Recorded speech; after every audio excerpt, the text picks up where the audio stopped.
విశ్రాంతి దిన ఆజ్ఞ ద్వారా వాగ్దానము చేయబడిన ఆశీర్వాదం ఏమిటి? ప్రయాసపడి భారం మోసుకొనొచ్చున్న సమస్త జనులార నా యొద్దకు రండి, నేను మీకు విశ్రాంతి కలుగ చేతును. కనుక దేవుని యొక్క ప్రతి ఆజ్ఞ కూడా అది ఆజ్ఞలు సూచిస్తుంది. మనము దేవుని ఆజ్ఞలు గల ఆత్మను కలిగి ఉంటున్నాము.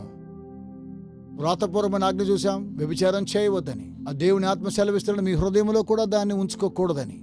వ్రాతపూర్వమైన ఆజ్ఞ ఏం చెప్తుంది? ఎవరిని చంపకూడదు అని, నరహత్య చేయకూడదని. దేవుని ఆత్మ చెప్తుంది, నీ సహోదరుడి మీద సహోదరుని మీద మీరు కోప్పడకూడదు అని. ఆజ్ఞ ఏం చెప్తుంది? అబద్ధ సాక్ష్యం పలుకవద్దు అని. దేవుని ఆత్మ ఏం చెప్తుంది? మీ మాట అవునంటే అవును, కాదంటే కాదు అని ఉండాలి. నీ హృదయంలో అలా చెప్పాలి. కొంతమంది వారి యొక్క శరీరంతో అబద్ధం చెప్తూ ఉంటారు. నమ్మకంగా ఉండాలి. ఆజ్ఞ ఏం చెప్తుందనగా విశ్రాంతి దినాన్ని పరిశుద్ధంగా ఉంచుకోండి అని. ఆత్మ ఏం చెప్తుందనగా నా యొద్దకు రండి, నేను మీకు విశ్రాంతినిస్తాను.